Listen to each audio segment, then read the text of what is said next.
Atos.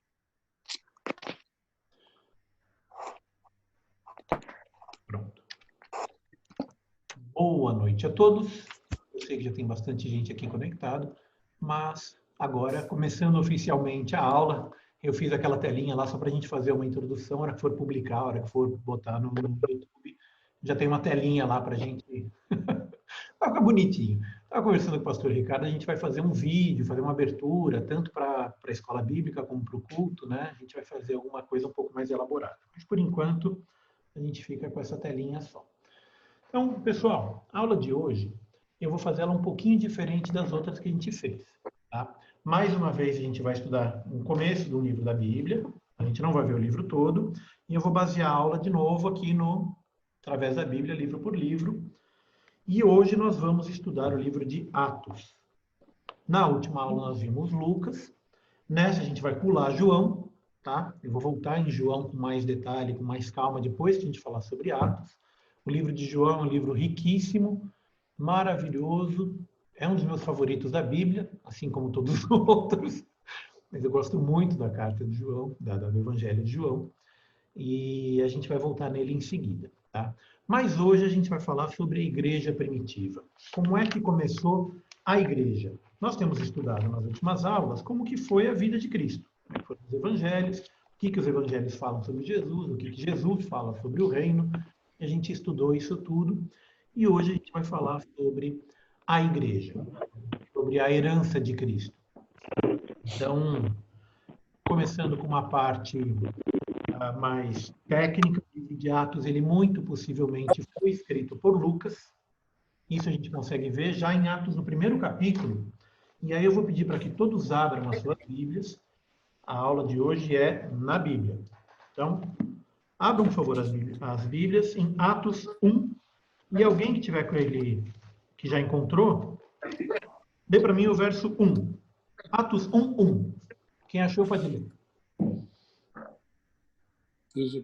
Fiz o primeiro tratado, ó Teófilo, acerca de tudo que Jesus começou, não só a fazer, mas a ensinar, até o dia em que foi recebido em cima, depois de ter dado mandamentos pelo Espírito Santo aos apóstolos que escolhera, aos quais também, depois de ter padecido, se apresentou vivo, com muitas infalíveis provas, sendo visto por eles... Desculpa te interromper, mas a gente vai chegar no 2, 3 daqui a pouquinho. Tá? Só abram também, alguém abre, por favor, em Lucas 1, verso 3. Evangelho de Lucas, capítulo 1, verso 3. E lê para a gente, por favor. Pareceu-me também a mim conveniente descrevê-los a ti, ó excelentíssimo Teófilo, por sua ordem, havendo-me já informado minuciosamente de tudo desde o princípio. Aí. Então, a dedicação de Lucas a Teófilo, na carta de Lucas, né? Esse foi o primeiro livro, e fica claro que ele, Lucas, escreveu para Teófilo, a gente sabe que foi isso. E uma das maiores indicações de que Lucas também escreveu Atos é porque ele já começa referindo ao primeiro. Então, ele já começa falando, escrevi o primeiro livro, ó Teófilo. Então, a ligação fica muito evidente, fica muito clara. Esse livro ele foi escrito para que Teófilo conhecesse, né, relatando todas as coisas que Jesus começou a fazer e ensinar. Até o dia em que, depois de haver dado os mandamentos por intermédio do Espírito Santo aos apóstolos que escolhera, foi elevado às alturas. Então, tá aí. Então, essa é uma relação direta do livro de Atos com o livro de Lucas. Lucas, a gente já viu no estudo do livro dele, ele era um companheiro de Paulo, né? Ele andava com Paulo, ele estava com Paulo durante as viagens, a gente vai fazer um estudo das viagens especificamente. Hoje a gente vai se concentrar na formação da igreja, nas próximas aulas a gente vai ver as viagens. Mas uma coisa que a gente já sabe é que Lucas estava com Paulo, né? Já mostramos na última aula vários versos sobre isso, na aula anterior também a gente já mostrou alguns.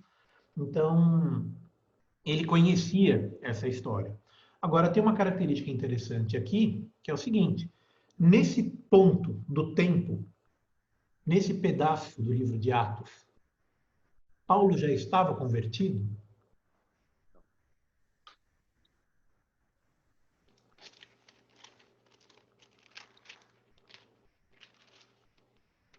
Vamos, gente, vocês já leram o livro de Atos, eu tenho certeza que vocês sabem da resposta.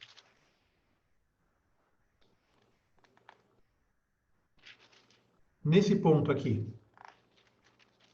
já tinha acontecido a conversão de Paulo?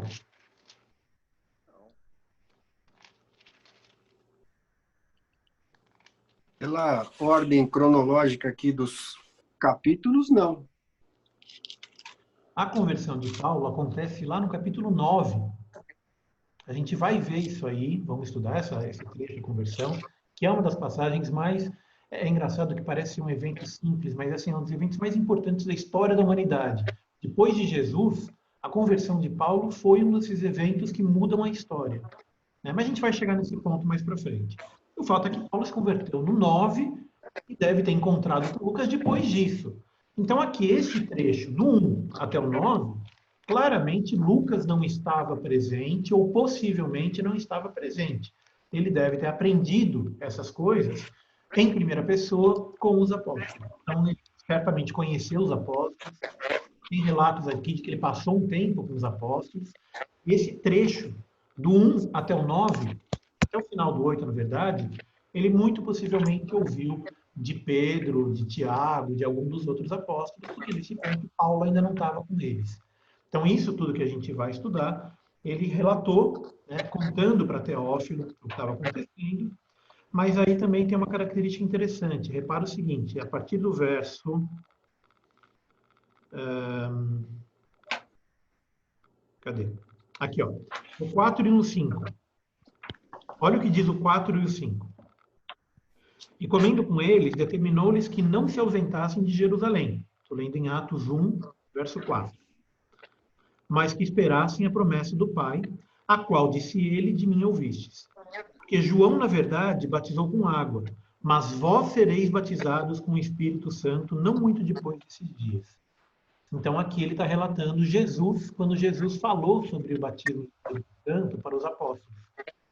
Então, aqui, de novo, é um evento que a gente não sabe se Lucas estava com Jesus, possivelmente não. Se Lucas ele tenha... pode ser que tenha se convertido um pouco antes, um pouco depois, mas esse trecho aqui ele está fazendo uma citação anterior, quando Jesus ainda estava aqui.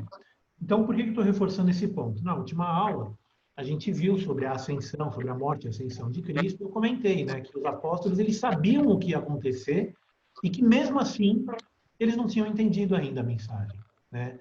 Mesmo sabendo que Jesus ia morrer e ia ressuscitar, eles ficaram tristes com a morte e acharam que tinha acabado tudo. Acharam que a vida tinha acabado, acharam que o Cristo tinha morrido, acharam que Jesus, talvez tivessem pensado que Jesus não era o Cristo, mesmo depois de tudo que eles tinham passado. Né? A gente leu na última aula aquela passagem que eles estavam na estrada, caminho de Emaús, e que Jesus estava andando do lado deles, e eles não reconheceram a Jesus, porque eles não achavam, ou até aquele ponto não tinham acreditado que Jesus teria ressuscitado. Né? Mas Jesus já tinha falado sobre isso, ele tinha avisado que eles seriam batizados com o Espírito Santo. Por isso aquela ordem, fica em Jerusalém e fica junto. Né? E fica junto é o tema da aula de hoje. Fica junto. Vamos em frente. Bom, então, como é que foi a formação da igreja de Jerusalém? Como é que aconteceu essa formação? Tem essa história aqui no livro de Atos, a partir do verso... Bom, deixa eu falar sobre a ascensão de Cristo. Eu vou falar do verso 2 daqui a pouquinho. Verso 7. Não, a partir do 6. Capítulo 1, verso 6. Então, os que estavam reunidos, quando Jesus já tinha morrido e ressuscitado, eles estavam reunidos e perguntaram, Senhor, será esse o tempo em que restaures o reino de Israel? E respondeu-lhes, não vos compete conhecer tempos ou épocas que o Pai reservou pela sua exclusiva autoridade. Esse foi um dos temas que a gente tratou na conversa que eu tive tanto com o pastor Ricardo, na entrevista, como na conversa com o pastor Jorge, em que eu perguntei, chegou o fim? Está acabando? A pandemia vai acabar com o mundo? Agora que vem o que estava escrito na Bíblia? A gente tem que tomar muito cuidado nesses tempos de não ficar tentando botar palavras na Bíblia, né? Não ficar tentando interpretar conforme o nosso próprio conhecimento, porque o próprio Jesus disse que não nos cabe conhecer tempos ou épocas que o Pai reservou pela sua exclusiva autoridade. Tem gente que fala que Jesus não sabia, né? Eu não sei se Jesus sabia ou não sabia. Eu acho que a questão não era se ele sabia ou não, mas a questão é que nós não poderíamos saber. Então ele não ia falar, vai ser dia 3 de junho de 2022. Né? Eu já tenho idade suficiente para ter passado por quanto, Paulo? Uns 10 de mundo? O mundo ia acabar em 2000, depois ia acabar em 2001 de novo, porque estava o cronômetro errado, aí depois o mundo ia acabar de novo no calendário Maia, em 2000 não sei quanto, aí vinha um meteoro que ia acabar com o mundo. Toda hora tem um fim do mundo. Né? E agora de novo, agora tem a pandemia, agora o mundo vai acabar. Toda hora tem um fim do mundo. Eu já passei por tanto fim do mundo. Eu vou comprar uma camiseta que eu vi uma vez na internet, estava escrito assim, né? Então tem fim do mundo em 2000, fim do mundo maia, fim do mundo azteca, fim do mundo de Nostradamus, e tudo riscadinho assim, tipo, eu sobrevivi a todos, né? Eu passei por todos os fins de mundo. Né? Deus queira que a gente sobreviva a essa pandemia também, né? Mais um fim do mundo que a gente sobrevive. Mas vamos lá, a gente não sabe quando é que o mundo acaba. E aí, a partir do 12, voltaram para Jerusalém. Os discípulos voltaram para Jerusalém e subiram para o cenáculo onde se reuniam Pedro, João, versículo 3, Pedro, João, Tiago, André, Filipe, Tomé, Bartolomeu, Mateus, Tiago, filho de Alfeu, Simão Zelote, Judas, filho de Tiago. Esse não é o mesmo Judas que traiu Jesus. Tá? Esse é o Judas, filho de Tiago. E todos esses perseveravam unânimes em oração. E esse é o verso que eu quero que vocês grifem na sua Bíblia. Você tem uma caneta aí, você tem um lápis, tem um marcador de texto. Marca esse verso na tua Bíblia. Atos 1, verso 14. Todos estes perseveravam unânimes em oração, com as mulheres, com Maria, mãe de Jesus, e com os irmãos dele. Todos estes perseveravam unânimes em oração. Então percebam, é isso que eu quero. Se você daqui a uma semana esquecer tudo que eu falei nessa aula, você esquecer que existe o livro de Atos na Bíblia, lembra disso. Perseveravam juntos em oração. Essa foi a formação da igreja primitiva. Obviamente, baseado na ressurreição de Cristo. Após a ressurreição de Cristo, eles estavam juntos e perseveravam em oração. A igreja, ela começa aí. Ela começa numa reunião de oração na casa do... Na casa de quem? Do Pedro. No cenáculo, né? Não falou no cenáculo. Ali começa a igreja. Foi a primeira reunião de oração e ali tem o início. Eita, perdeu o foco. Sim. Bagunçou o foco da minha câmera aqui. Não sei o que aconteceu. Bom, deixa o foco para lá. Então, é isso que eu quero que vocês entendam, que vocês aprendam, que vocês guardem. A igreja, ela existe quando os irmãos estão juntos em oração.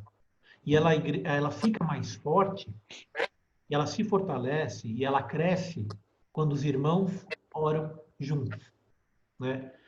Por que eu estou enfatizando a partir do juntos? Nessa época de pandemia, o junto não é necessariamente você um do lado do outro dando as mãos. Assim que puder, vamos fazer isso de novo. A gente já fez várias vezes, mas todos os dias, 3 horas da manhã, os irmãos estão levantando para orar. Todos os dias de manhã, irmãos estão orando. Na quarta-feira, a gente tem um culto de oração, né? Não sei se são todas as quartas-feiras. Ô, pastor, amanhã tem o meu culto de oração, não? O pessoal vai se reunir para orar? Cadê o pastor? Como é que é? Não ouvi. O culto de oração, quando é o próximo? Amanhã. Amanhã já tem. 21 horas. Amanhã, 21 horas. Então, repara que esse tipo de coisa, mesmo que a gente não está lá um do lado do outro, dando a mão para o outro para orar junto, a gente orando junto, cada um no seu canto, né, Deus não vê tempo, não vê espaço, Deus não vê distância. O importante é que nós estejamos juntos em oração. Ok? E a partir daí, a partir desse momento que eles estão juntos, aí vem o derramamento do Espírito Santo.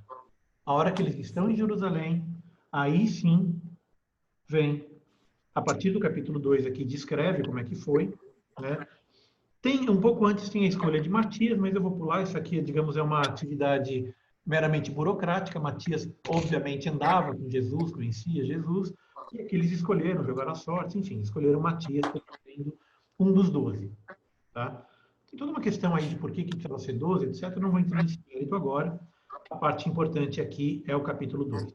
Então, lê para mim, por favor, o capítulo 2, do verso 1 até o 4. Alguém que já achou, lê para mim, por favor. Capítulo 2, do verso 1 até o 4. Cumprindo-se o dia de Pentecostes, estavam todos reunidos no mesmo lugar. E de repente veio do céu um som como de um vento veemente e impetuoso, e encheu toda a casa que estavam assentados. E foram vistas por eles línguas repartidas, como de fogo, as quais pousaram sobre cada um deles. E começaram a falar outras línguas, conforme o Espírito Santo lhes concedia que falassem. Então, está aqui, de novo, aproveita a caneta que você pegou, já grifou lá o verso 1,14, lê também, grifa também o verso 2, 1.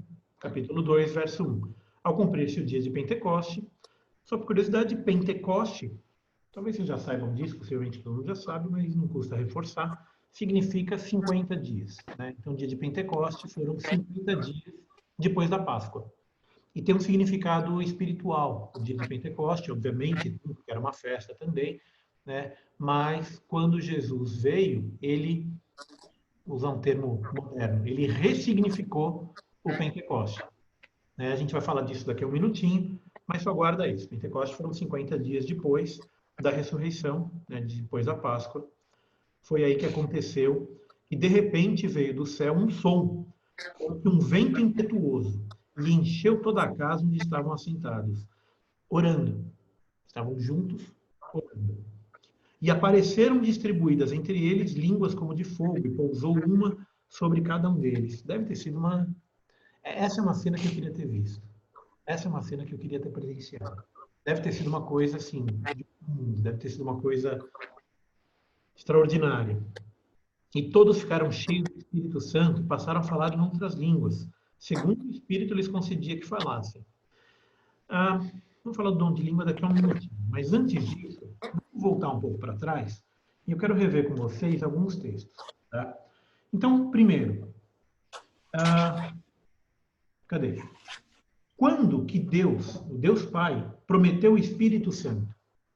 Vocês têm essa ideia? Vocês lembram mais ou menos quando isso aconteceu? Que Deus Pai, não Jesus, Deus Pai prometeu a vinda do Espírito Santo. Foi só quando Jesus veio ou antes disso? Mais ou menos a época. Não precisa ser o verso exato. Vocês lembram mais ou menos quando foi? Seria no livro de Joel? Exatamente no livro de Joel. No livro de Joel, ou seja, na época dos profetas, Deus Pai, através do Espírito Santo, ele já prometia a vinda do Espírito Santo. Então, eu já tratei sobre esse tema algumas vezes, eu só quero reforçar um ponto. Inclusive, na última aula eu falei sobre isso, que antigamente, quando o Espírito Santo vinha, ele vinha sobre alguns personagens específicos, alguns personagens fundamentais, como Moisés, como Abraão, como, sei lá, tem tantos exemplos aí, Davi, mas era uma, digamos, não era uma permanência, era uma presença temporária. Ele vinha, fazia o que tinha que fazer, né, dava lá a instrução que tinha que dar para o profeta ou para quem quer que seja, e a impressão que dá é que ele se retirava, né, ele não ficava. A partir desse dia, a partir do Pentecostes, a gente começa a ver a presença do Espírito Santo constantemente aqui na Terra. Então, ele começa a ficar permanentemente. Mas esse texto que está mencionado foi em Joel 2:28. Alguém abre para mim Joel 2:28? E outra pessoa abre para mim João 14:16. Então, Joel 2:28. Abre para mim, quando achar pode ler. Enquanto está achando, outra pessoa leia João 14:16 e 17. Tá? Então, lê primeiro Joel. E há de ser que depois derramarei o meu espírito sobre toda a carne, e vossos filhos e vossas filhas profetizarão. Os vossos velhos terão sonhos, os vossos jovens terão visões. Aí. Então, a promessa do Espírito Santo, ela é anterior à própria vinda de Cristo. O Antigo Testamento inteiro fala sobre a vinda de Cristo. Ele menciona também a presença ou a atividade do Espírito Santo aqui na Terra, né, entre os homens. Mas aqui você tem uma promessa, que acontecerá que, como é que é? Os jovens terão visões e os velhos... Vossos filhos profetizarão, vossos velhos sonharão e os jovens terão visões. E os jovens terão visões. Então tá aí a promessa de Deus Pai falando sobre o Espírito Santo. Lê agora, por favor, João 14, 16 e 17. Quem achou esse texto pode ler. E eu rogarei ao Pai, e ele vos dará outro Consolador, para que fique convosco para sempre, o Espírito da verdade, que o mundo não pode receber, porque não o vê, nem o conhece, mas vós o conheceis, porque habita convosco e estará em vós.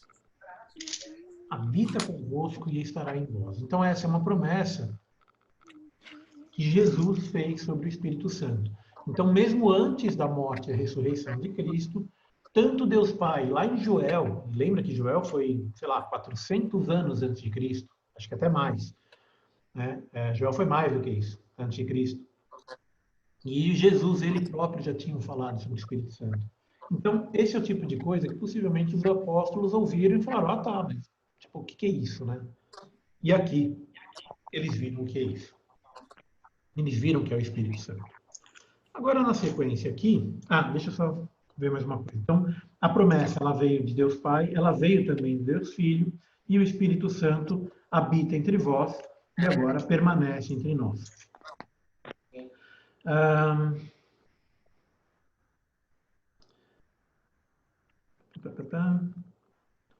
Deixa eu só ver aqui, eu pulei aqui.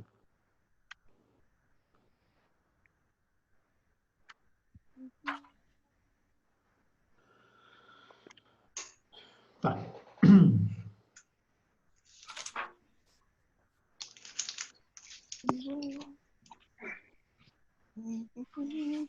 Derramamento do Espírito Santo, cumprimento de 3 tipos de festas. Tá, então agora é a questão das festas.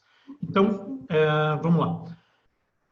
No dia de Pentecostes, a morte e a ressurreição de Cristo e o derramamento do Espírito representam o cumprimento de dos tipos de 3 festas. O que é o tipo? A gente já falou também sobre isso em alguma outra aula, mas faz bastante tempo, na verdade, que eu falei sobre tipo, antitipo, antítipo. Ele está citando o livro A gente falou sobre isso, acho que mais de 1 ano atrás. Mas qual que é a ideia aqui? O Antigo Testamento, as leis, muitas das coisas que aconteceram, que Deus ensinou, né, as pessoas a prestarem um culto, eles tinham relação direta com a salvação, eles tinham uma relação direta com o Cristo. Mas naquela época eles não tinham, o povo não tinha compreensão disso.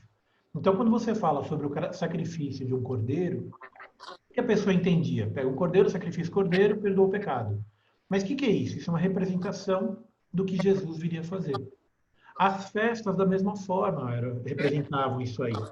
Então, quando você pega, por exemplo, a Páscoa, lá instituída em Levítico 23:5, ele é uma representação da morte. Vocês lembram o que aconteceu na Páscoa? A primeira Páscoa, vocês lembram o que aconteceu? O que antecedeu a primeira Páscoa? Alguém lembra lá em Levítico? O povo ainda estava no Egito. Como é que foi a primeira Páscoa? Morte dos primogênitos, não foi? Exatamente. A morte dos primogênitos e, mais importante, a vida daqueles que ouviram, entenderam e que passaram o sangue no beiral. Então, você tem a representatividade do sangue, né? E o cordeiro habitou dentro da casa das pessoas durante, eu não lembro quanto tempo, se não me engano, foi 15 dias. E o cordeiro tinha que estar junto, habitando com eles. Esse cordeiro é o que foi morto, o sangue dele é o que foi passado na porta. E quem 4 dias. Celebrando a primeira Páscoa, oi? 4 dias. Do dia 10 ao dia 14. Dia 10 ao dia 14. Então, 4 dias. E aí, esse cordeiro ele foi morto e o sangue foi passado na porta. E todo aquele que creu e que fez isso, né, o sacrifício do cordeiro e o sangue do cordeiro salvou. o primogênito salvou o povo. Então foi por causa disso que os primogênitos dos judeus não foram mortos. Quem fez isso foi salvo, né? Então aí é uma representação clara, e a gente só consegue entender isso em Cristo. Cristo morre, os apóstolos começam a entender esse tipo de coisa. Eles entenderam que o primeiro sacrifício foi exatamente o sacrifício do Cordeiro. Por isso que diz que Jesus é o Cordeiro que tira o pecado do mundo, né? Então isso aí está ligando lá em Levítico. Está ligando naquela passagem lá no Egito, quando passaram a primeira Páscoa. Com a morte do Cordeiro e a ressurreição e o derramamento do Espírito, a morte é representada pela Páscoa. A festa das primícias, em Levíticos 23, 10 a 14, bem é uma representação do Cristo. O que é a festa das primícias? Vocês lembram?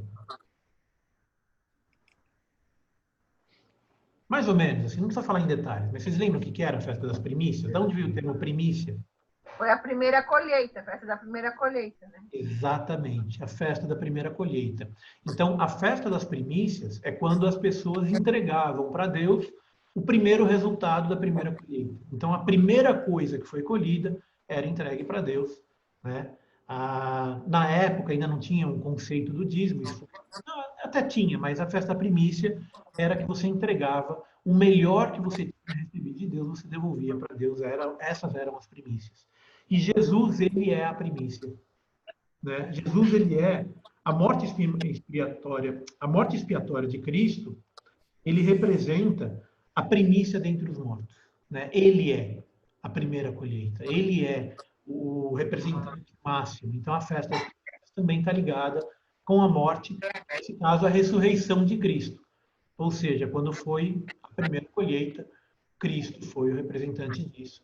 Ele é o primeiro, né? Ele é a primícia entre os mortos, é a melhor qualidade, digamos, o melhor grão, né?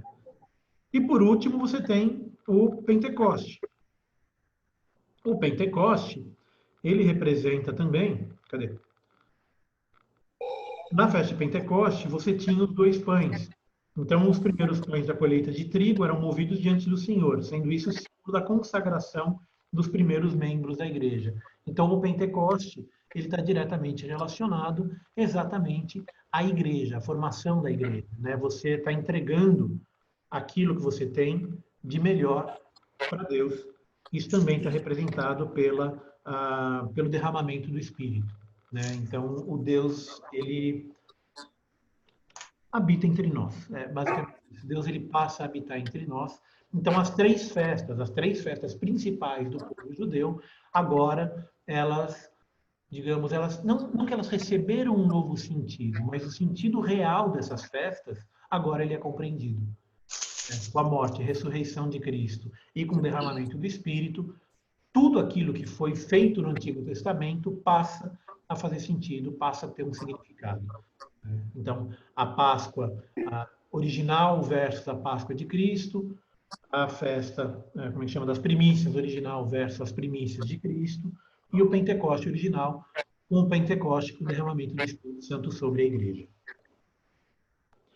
Então, isso tudo eram símbolos, antigamente, que foram necessários para que o povo judeu pudesse compreender a importância, a necessidade e o valor, né, que teve a morte e a ressurreição de Cristo. Por que Cristo morreu? Né? Por que foi necessário que ele morresse? E por que isso estava salvando a humanidade, né? Estava tirando a gente do pecado. Por que ele tinha autoridade para tirar o pecado do mundo? Tá? Bom, e aí veio o Espírito Santo. A primeira coisa que ele faz é passar a falar em outras línguas, segundo o Espírito lhes concedia que falassem. Vamos fazer um comentário sobre orar em línguas, sobre falar em línguas? Durante alguns anos, eu frequentei uma igreja em que... como é que eu posso dizer? A gente era induzido a falar em línguas, né? A igreja, ela meio que forçava, assim, não, se você tem o Espírito, você tem que falar em línguas. Então, quem recebeu o Espírito Santo tem que falar em línguas, né? Porque está aqui no Atos e tal, e fala em línguas, tem que falar em línguas. Então, você tinha essa questão, né, das línguas e tal. Tinha uma importância muito grande. Então, assim, eu conheço o trabalho da igreja, eu conheço o trabalho daquele pastor, era um trabalho extraordinário, mas em relação a essa questão das línguas, eles davam uma importância maior do que isso realmente tem. Por quê? O falar em línguas é uma das manifestações do Espírito, mas ela não é a primeira, bom, é uma das primeiras aqui, mas enfim, ela não é a única. O Espírito Santo, quando ele desce sobre a pessoa, quando ele habita numa pessoa, ele possibilita não só a compreensão da palavra, né? Então ele fornece ensino, conforto, consolo, e entre os dons, língua é um deles, mas não é o único. E aí eu quero que vocês notem isso. Então, vocês lembram que eu falei agora há pouco. Se você esquecer que eu falei qualquer coisa hoje, lembra de uma coisa. Eles estavam juntos, eles oravam juntos. Eles estavam segundo o mesmo propósito. Outra coisa que eu quero que vocês lembrem é isso aqui. Cada um recebe o dom conforme, não o desejo pessoal, mas conforme a necessidade da igreja, para que a palavra seja ministrada, para que o mundo conheça a Cristo. Então, cada um recebe conforme o Espírito lhes concedia. Então, a língua, o dom de língua, era necessário aqui que fosse o primeiro dom, porque o que vem logo em seguida? O que acontece aqui? Vocês estão com a Bíblia aberta aí? Fala para mim. O que acontece? Assim que eles receberam o dom de línguas,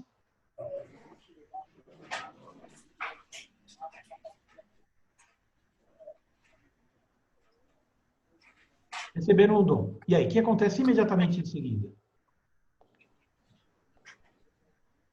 Derramaram o Espírito. Então, o Espírito se derramou sobre eles. Aí eles passaram, aqui no verso 4, falar em línguas segundo o Espírito lhes concedia que falassem. O que acontece logo em seguida?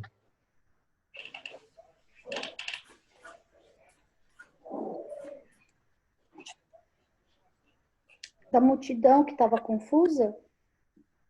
A multidão que estava confusa, mas o ponto importante desse verso é logo no não foi isso? Porque eles começaram a falar em línguas? Então, mas o pessoal... acontece no final do verso 6?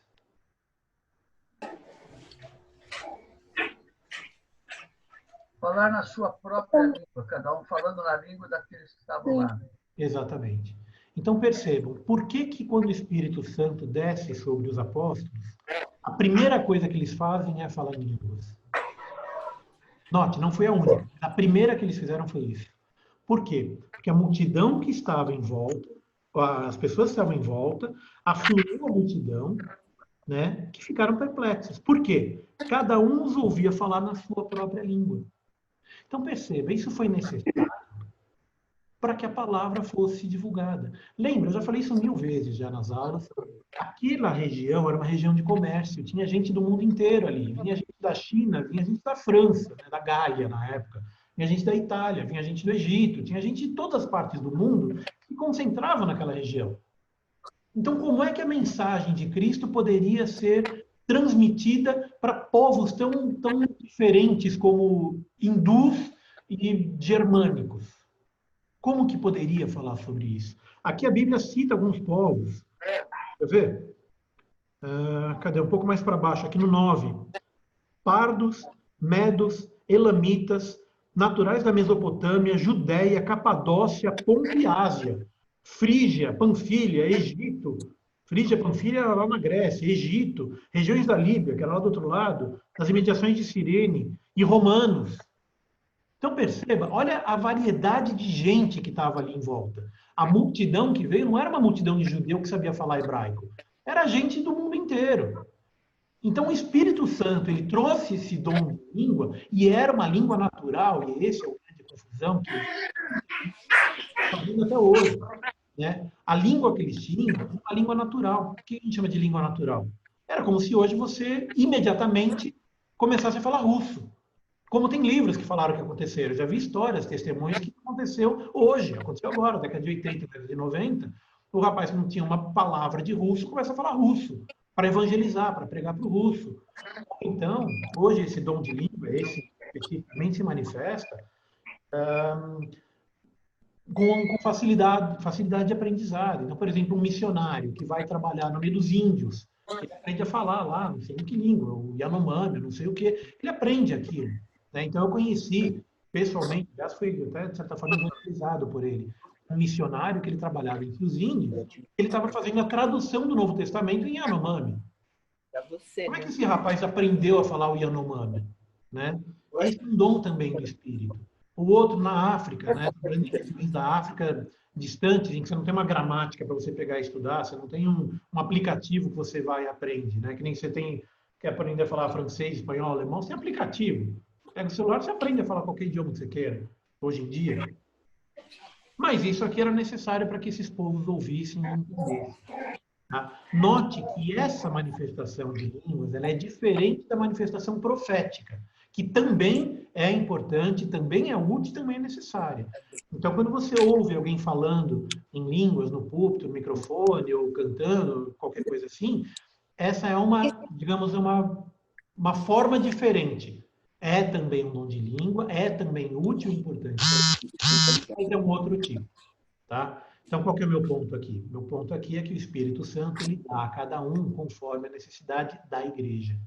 Então, ao mesmo tempo que ele deu as línguas, ele deu também para Pedro o dom de fazer um discurso numa multidão. O que era Pedro quando Jesus chamou ele? Qual era a profissão de Pedro quando ele foi chamado? Pescador. Como? Pescador. Pescador. Agora vocês imaginam, tinha uma multidão de gente de todos esses lugares aqui, eu tenho certeza que eles não listaram todos, listaram alguns, e um pescador ficou de pé, falou para uma multidão, com toda a desenvoltura, falando na língua dele, mas cada um ouvia na sua, né? E as pessoas se maravilharam com aquilo. E ali naquele dia, quantos se converteram? A Bíblia registra isso aqui. 3.000. 3.000. Mas, olha só, não foram só 3.000. Aqui, cadê no verso? Onde que ele fala dos 3.000? Está no final do capítulo. Mais para frente, né? Ele fala 120, né? Não ouvi. Você falou baixinho.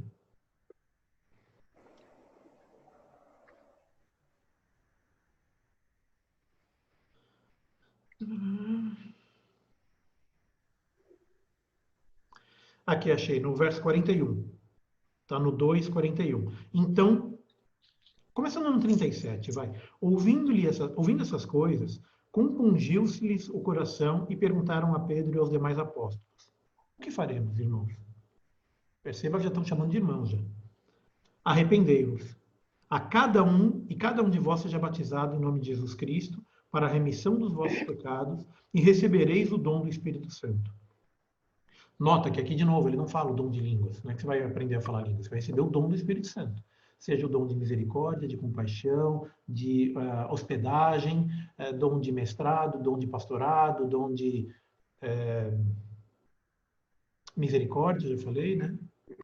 Faltou um. Bom, enfim, todos os dons que o Espírito Santo deseja dar para cada um.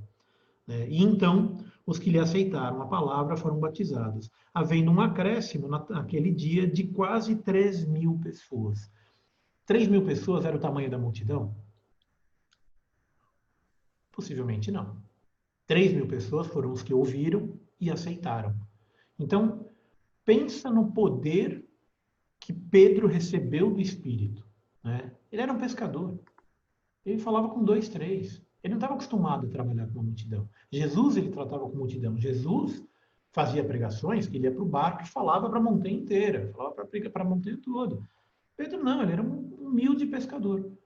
E aqui ele recebeu o poder. E ele recebeu o poder do Espírito, não só para falar na língua de cada um, mas também para ter literalmente o que falar. Você já passou por aquela situação de, eu tenho que evangelizar alguém da minha família, eu não sei o que falar? Eu não sei o que dizer? Eu já passei por isso. E mais de uma vez. De eu querer falar com alguém da minha família, de querer evangelizar, de querer falar qualquer coisa e, literalmente, não sei o que falar. Né? O que eu falo? E muitas vezes eu deixei de falar por isso. O que foi um erro. Por quê? Porque você não precisa saber o que falar.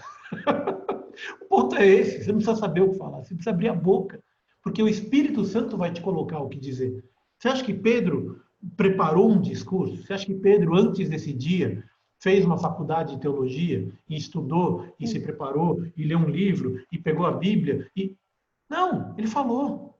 Ele abriu a boca e falou. Ele falou das coisas que vinham para ele, que vinham para o coração. Ele falou das coisas de Jesus. Ele falou do que ele viveu com Jesus.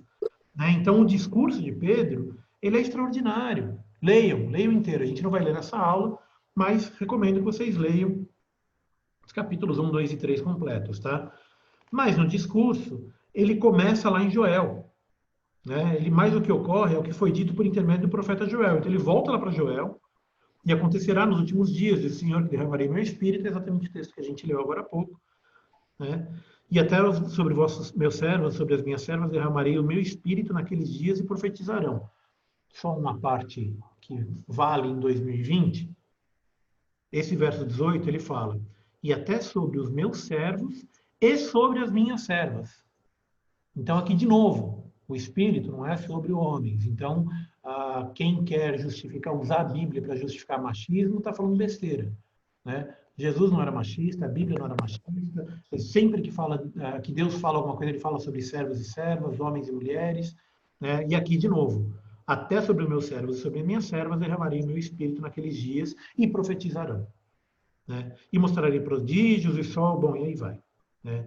Então ele começa a falar sobre Jesus e falar que Jesus é o Salvador e que Jesus é aquele Cristo que foi prometido, é aquele Cristo que finalmente chegou, habitou entre nós e que por causa do seu, não só do seu exemplo, mas da sua vida exemplar, da sua vida sem mácula, sua vida sem pecado, ele pode ser chamado o Cordeiro de Deus que tira o pecado do mundo. Então, assim, o sacrifício de Cristo, do ponto de vista meramente humano, ele é válido não só porque Jesus era Deus, mas ele é válido porque Jesus também foi homem. Né? Se fosse... Eu vou falar uma besteira aqui, então vocês, por favor, não me interpretem mal. Mas se fosse só Deus, ou se fosse só homem, a entrega não teria sido completa. Porque Jesus era Deus e homem, juntos, né? Dentro da mesma substância, dentro da mesma carne, dentro da mesma pessoa, você tinha lá Deus e homem coexistindo dentro da mesma pessoa. Por isso, esse sacrifício foi válido. Né? Quando Deus se entrega, ele se entregou voluntariamente. Nada que qualquer homem pudesse ter feito poderia ter levado Jesus à cruz se ele não tivesse feito esse serviço voluntariamente, se ele não tivesse ido porque ele queria ir. Né? Ele se entregou por nós. Ele não foi feito prisioneiro pelos romanos. Ou você acha que Jesus não poderia ter virado para os romanos e falado que assim morria todo mundo? Né? Jesus, ele tinha o poder sobre a vida e sobre a morte. Mais de uma vez ele ressuscitou pessoas. Você acha que se ele quisesse, ele não poderia ter matado pessoas? Com um olhar ele poderia ter matado. Né? Mas não, ele se entregou por nós, ele se entregou por mim, ele se entregou pelo meu pecado, ele se entregou pelo pecado que eu cometi hoje à tarde, ele se entregou pelo pecado que eu vou cometer amanhã. Ele se entregou voluntariamente, ele era o Cordeiro de Deus. Né? Bom, então, o que eu falei para vocês memorizarem dessa aula? Qual foi o primeiro ponto que era para guardar da aula?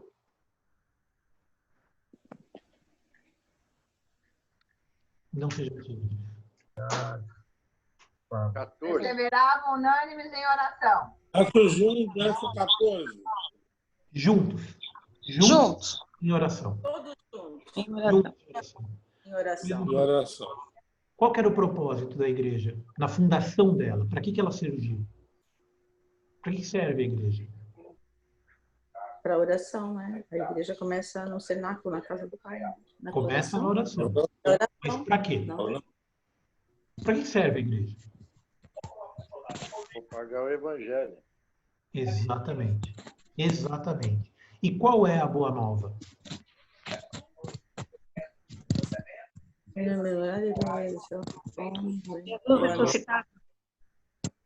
Não vem. A vinda do Espírito Santo. Também. Mas tem mais do que isso. Sacrifício de Cristo. Sacrifício dos nossos pecados. Sacrifício redentor de Cristo. O sacrifício que nos salva. Né? Então, assim, a boa nova, quando Jesus habitava entre nós, a boa nova que ele trouxe, o evangelho de Cristo, era o reino de Deus. Ele pregava o reino de Deus. Jesus ensinava que o reino de Deus chegou. Chegou a hora. Agora é a hora que o reino de Deus vem para nós. Né? De que forma esse reino vem? Através do próprio Cristo. Ele vinha como representante do reino. E a morte dele é o que nos possibilita chegar nesse reino. Se você não crê na morte de Cristo, se você não aceitar esse sacrifício, se você duvidar, né, que Cristo se sacrificou por mim, pelo meu pecado, você não vai ver o reino de Deus. Então, qual que é o objetivo e a função da igreja? Ela foi formada na oração e eles estavam juntos, mas com o objetivo de evangelizar. O que é evangelizar? É levar ao mundo a boa nova. Qual é a boa nova? A boa nova do Cristo. A boa nova de que agora eu tenho salvação. A boa nova de que agora eu não sou mais escravo do pecado. Eu peco, mas eu não sou escravo do pecado. A boa nova de que em Cristo eu sou uma nova criatura.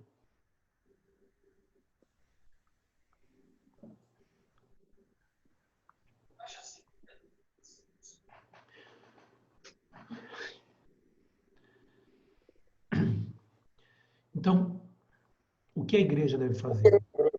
A igreja ela deve permanecer unida, deve ficar junto, deve orar com o mesmo propósito. E o propósito da igreja é levar a palavra de Deus. O propósito da igreja é levar Jesus. É fazer com que as pessoas conheçam a Cristo. É fazer com que as pessoas entendam. Agora, nota, eu não tenho obrigação de convencer ninguém. Eu não convenço ninguém. O que eu tenho que fazer é abrir a minha boca. Porque a hora que eu abro a minha boca é o Espírito que fala. Então, eu já passei por essa experiência, né, de você começar a falar alguma coisa e sai um negócio que eu não tinha pensado, sai um negócio que eu não tinha preparado, sai um negócio que sai, entendeu? Vem. Né? Então, o que a gente tem que fazer é falar. Né? Então, você lembra lá do teu vizinho, você lembra lá do teu parente, você lembra lá do teu amigo, o que você tem que fazer é falar. Né? Quem vai convencer ele do pecado e quem vai convencer ele do juízo não sou eu.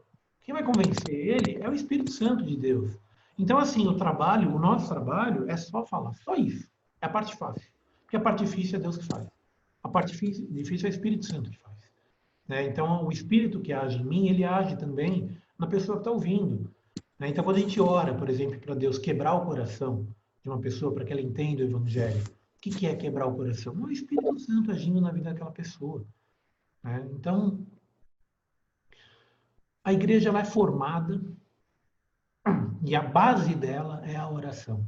Essa é a pedra fundamental da igreja. E a igreja ela pode existir num templo maravilhoso, pode existir num lugar construído, bonito, com telhado, mas ela pode existir numa praça, ela pode existir na sala de casa. Né? Hoje eu estava vendo uma notícia, de que na China... Peraí, só um instante. Estou com a água aqui, estou com a garganta, uma aguinha. Mas o Rui, tem uma hora trazer a garrafinha d'água? Acho que ela está em cima da pia, da mesa da cozinha. Pode fazer isso para mim? O Rui está aqui na sala. Ele está aqui na tela, mas ele está aqui na sala também. Então, eu estava vendo uma notícia de que na China eles estavam derrubando hoje ou ontem, uma igreja durante o culto. Durante o culto. As pessoas estavam cultuando, chegaram máquinas do governo e começaram a derrubar a igreja. E quem estava cultuando parou e ficou olhando. Vai fazer o quê? Vai brigar com o trator? Né? Vai brigar com... Não dá, né? Então, assim... Mas a igreja ela não depende daquele prédio. Eu tenho certeza absoluta de que a hora que aquele prédio estiver no chão, as pessoas vão abrir, cada um na sua casa uma. Então, era uma igreja com 3.000 membros, não era pequena, na China. Agora você tem 3.000 igrejas. Né? Então, cada vez que ele tenta dividir a gente se multiplica. Cada vez, esse negócio de pandemia, que está cada um na sua casa, né? A gente tem cada um... Muito obrigado aí. Cada casa pode ser uma igreja. E uma igreja não precisa de pastor, não precisa de pregador, não precisa de diácono. É óbvio que eu não estou desvalorizando o trabalho do professor. Né? Pelo contrário, ela é extremamente importante. Mas o que eu quero dizer é que mesmo se a gente não tiver a estrutura, a palavra ela pode continuar sendo pregada. Porque a palavra ela não depende da estrutura, A palavra ela não depende do dinheiro, ela não depende do prédio. A palavra de Deus, Jesus, ele não tinha uma casa para habitar. A palavra de Deus, ela é testemunhada, e ela vem do coração, e ela sai pela boca.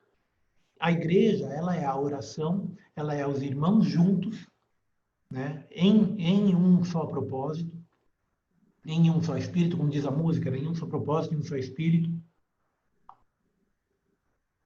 E a igreja é você abrir a boca e deixar o Espírito Santo falar. E o Espírito Santo que habita em mim, que habita em você. Então eu não vi a língua de fogo, eu não vi o vento, não vi isso aí, né? Mas eu sei que o Espírito está em mim, o Espírito habita em mim. E eu sei que o Espírito habita em você. E o Espírito habita naquele que crê. O Espírito habita em todo aquele que crê em Jesus, que creu no sacrifício de Cristo. Então, o que a gente tem que fazer, isso é a igreja, né? A gente está junto, a gente não está junto fisicamente, mas ter o mesmo propósito, ter o mesmo objetivo, a mesma comunhão, né? Da gente estar junto em oração com o propósito de levar o Evangelho, levar a Boa Nova e a Boa Nova de Cristo. A Boa Nova de que eu não sou mais escravo do pecado. A Boa Nova de que Cristo ressuscitou e Ele está vivo hoje, né?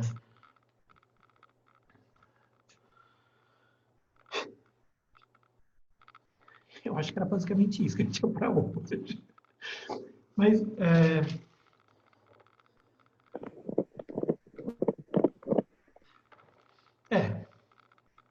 eu acho que era isso. O pastor ele tem insistido bastante. Eu já participei de algumas reuniões e algumas até eu cheguei atrasado, peço até desculpa para o pastor. Mas, enfim, frequentemente nos últimos meses, eu acho que até nos últimos anos, o pastor ele tem insistido, né, para que a gente participe, para que a gente esteja lá, para que a gente esteja participando de todas as atividades da igreja e tudo mais. Mas não é só não é participar por participar. Não é um negocinho que é uma obrigação, é um evento que eu tenho que ir, que nem, sei lá, o aniversário de um primo distante. Não é isso, né? A participação que cada um tem que ter, naturalmente estar presente, mas participando com um objetivo de que Jesus seja conhecido, com o objetivo de que Deus seja conhecido, com o objetivo de que a minha vida seja transformada de uma forma que quem olhar para mim veja Jesus.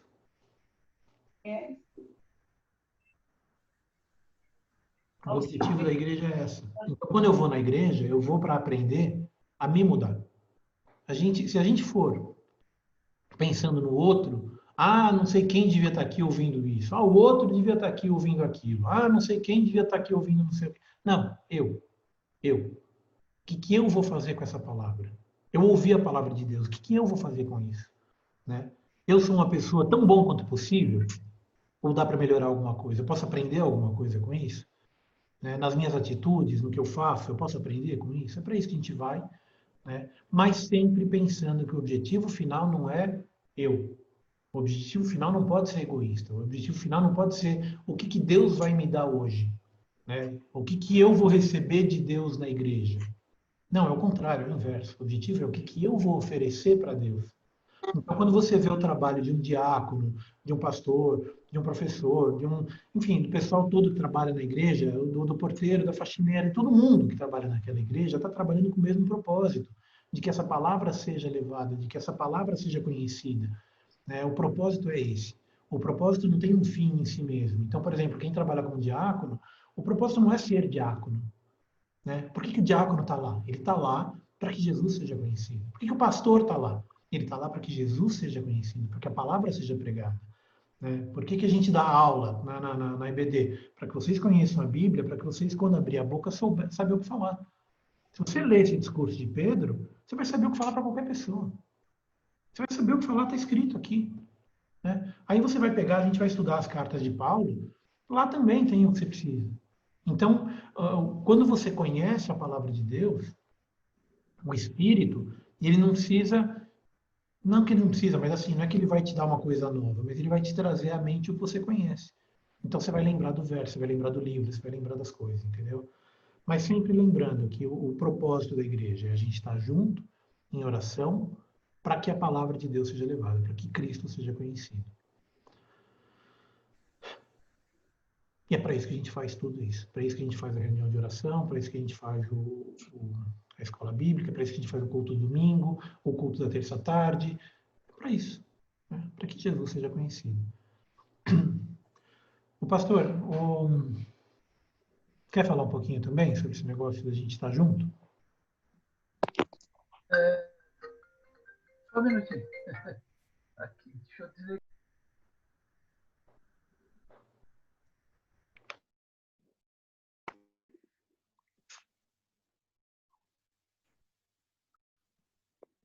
Bom, eu acho que é o que o Renato falou em primeiro lugar, né, que é guardar o versículo 14. O versículo 14 é a chave de tudo aqui para falar de igreja. Né? Então, a primeira palavra que a gente ouve é perseverar. O que é perseverar? Não acontecia tudo todo dia. Não foi todo dia que tinha lá o Pentecostes.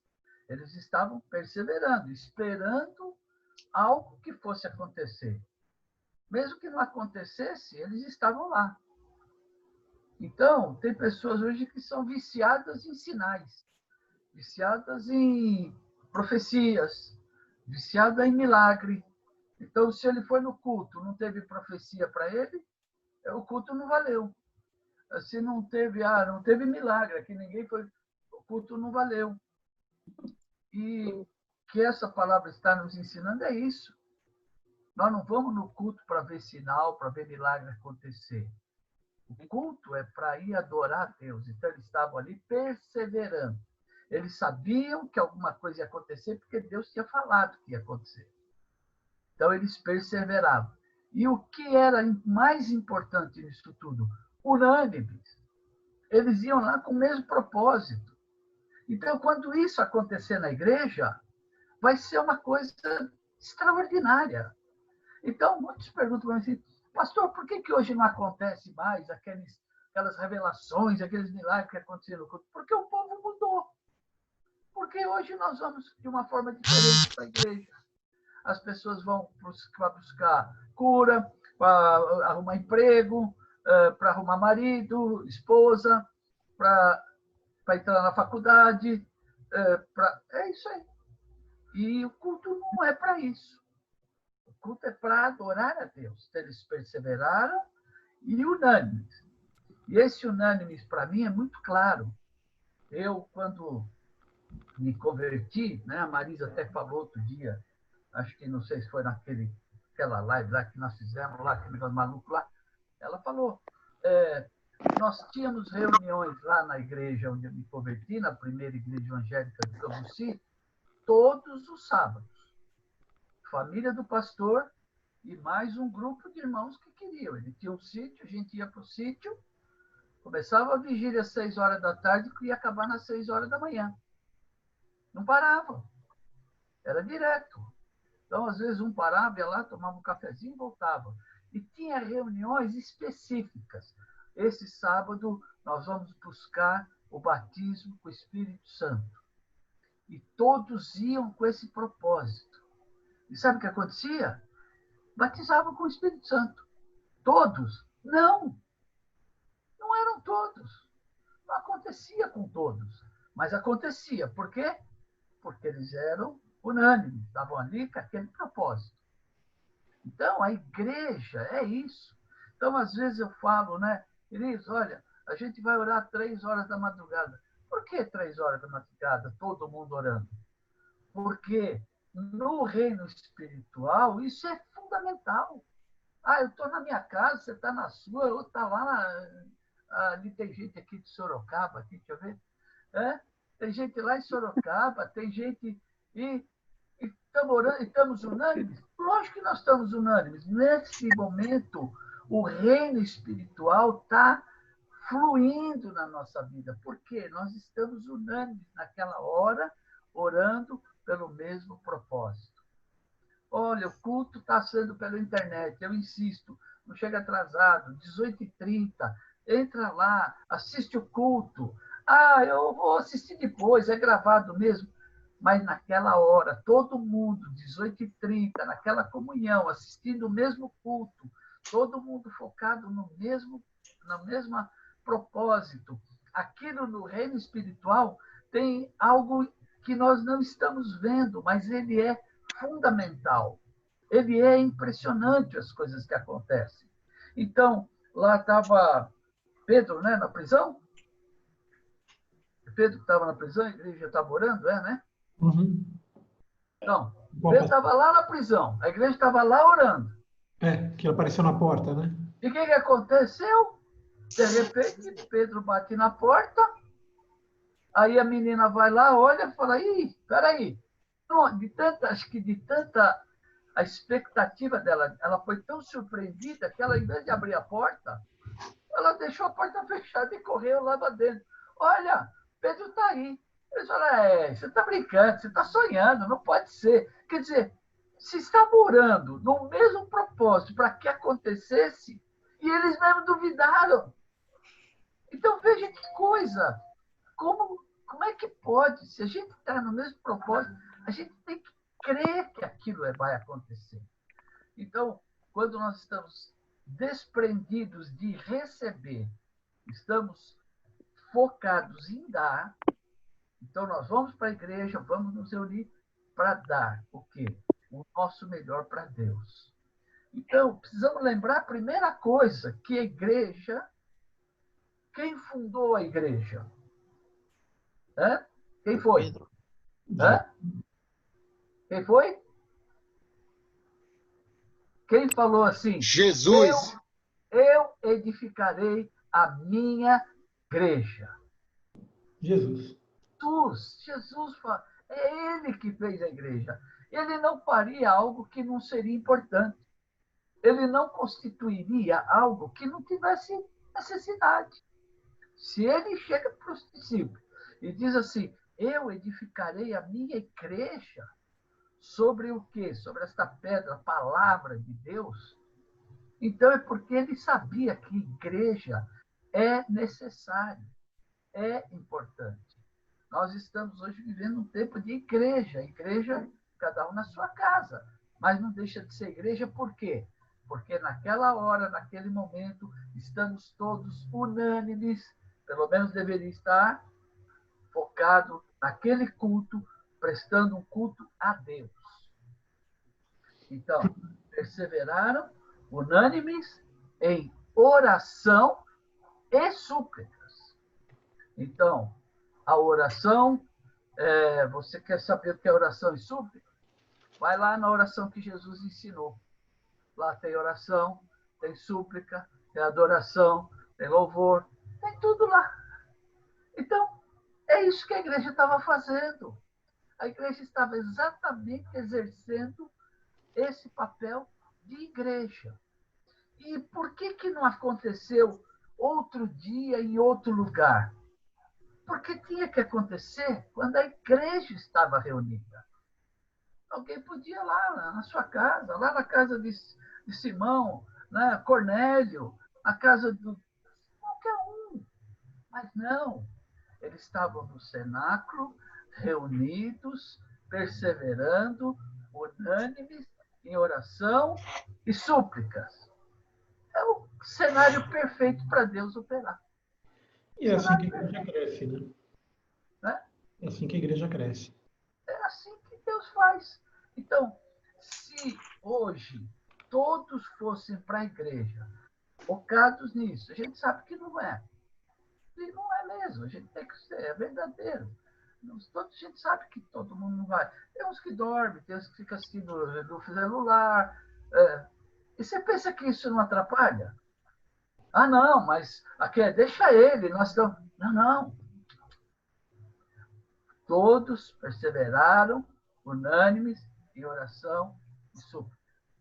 Então, quando tem alguém que não está no mesmo espírito, não está, isso atrapalha. Isso atrapalha. Isso impede a ação do Espírito Santo. Então, isso é muito sério, é muito sério. É seríssimo isso tudo. Nós precisamos ter consciência desse fato aqui, de estar perseverando. Vou nesse culto, olha, ouvi a palavra, louvei e tal, mas não vi sinais, não vi relâmpagos. A importância, foi amanhã, domingo eu vou te Eu não vi o vento, não veio língua de fogo, né? Exatamente. E tem pessoas que, se não vê língua de fogo, para ele o culto foi bom. Vou em outra igreja, lá tem. Lá na outra. Exato.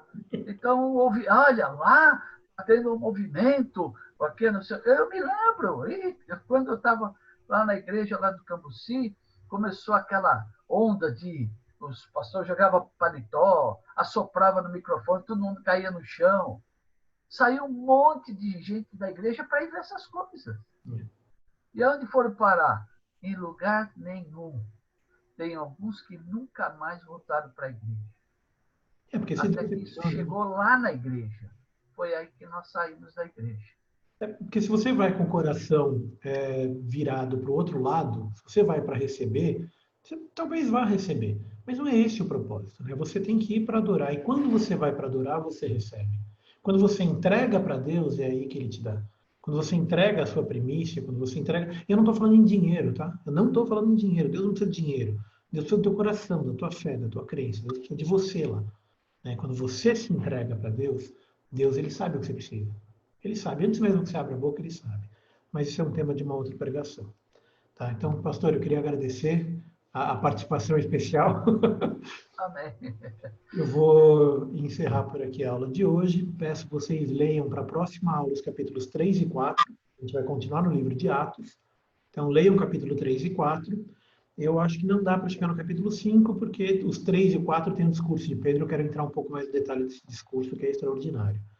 E aí, na semana seguinte, a gente deve tratar de um outro tema. Tá? Então, para a próxima aula é Atos ainda.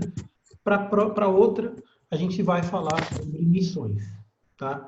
O livro de Atos ele é um livro missionário. Então, eu quero tratar sobre missões, de uma forma geral, antes de entrar nas viagens de Paulo, que estão um pouco mais para frente. Tá bom?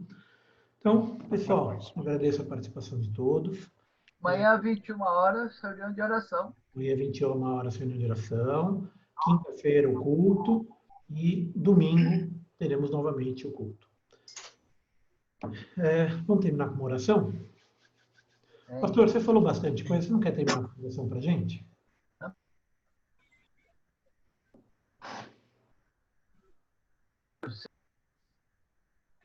No teu coração, ter a tua igreja.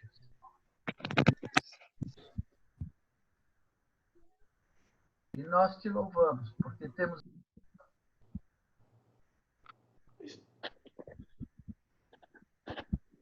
Está falhando. Tá com mudo. Pastor, você está no mudo. Desculpe interromper a oração, mas está mudo. Vamos lá. Senhor Deus, Pai querido e amado, quero te louvar, Senhor, glorificar e exaltar o teu nome, porque um dia o Senhor sonhou e planejou a tua igreja.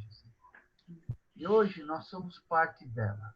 Somos daqueles que fazemos parte de um exército que te serve com alegria, com disposição, e nós queremos, Senhor, alcançar, Deus, aquilo que eles alcançaram ali naquele dia, reunidos naquele cenário. A perseverança, a unanimidade e a oração, Deus, sincera dos nossos corações. Porque nós sabemos que assim nós seremos, Deus, ó Deus, alcançados com a tua bênção. Que não seja, Deus, o nosso propósito ver sinais, ver, Senhor, coisas acontecerem, mas o nosso maior propósito seja te adorar, Senhor, seja te louvar. Porque eu sei que as bênçãos são consequências daqueles que te adoram, Senhor. E é isso que eu peço, que o Senhor dê, Deus, a cada um de nós aqui, ao teu povo, ó Deus, discernimento, sabedoria, e que venha como veio naquele dia. Ó Deus, seja da maneira como o Senhor preparar, mas venha sobre nós o teu Espírito Santo. Que cada um seja selado e possa profetizar, possa falar em línguas, possa, Deus, cantar hinos de adoração, Senhor. Ó Pai, porque tudo isso é teu, Senhor. O Senhor nos concedeu. E tudo isso é para que o teu nome seja exaltado e glorificado. Abençoa, Senhor, teu servo, irmão Renato, continue abençoando, capacitando para que ele possa continuar ministrando a tua palavra e que ela venha, Deus, como lâmpada para os nossos pés e luz para o nosso caminho, Pai. Assim, Pai, eu oro e te agradeço por esse tempo, por essa lição, Senhor, que nós aprendemos aqui hoje. Que ela fique gravada nos nossos corações. Assim eu oro, Pai, e abençoa o teu povo em nome de Jesus. Amém, Senhor. Amém. Amém. Amém. Glória a Deus. Deus abençoe. Amém. Paz do Amém. Senhor. Paz do Senhor a todos. Paz do Senhor. Paz, Senhor. Paz, irmão. Senhor. Grande Reginaldo.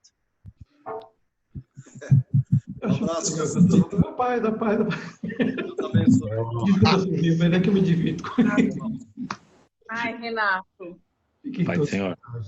Paz do Senhor. Um forte abraço A todos. Que Deus abençoe. Guarde para todos.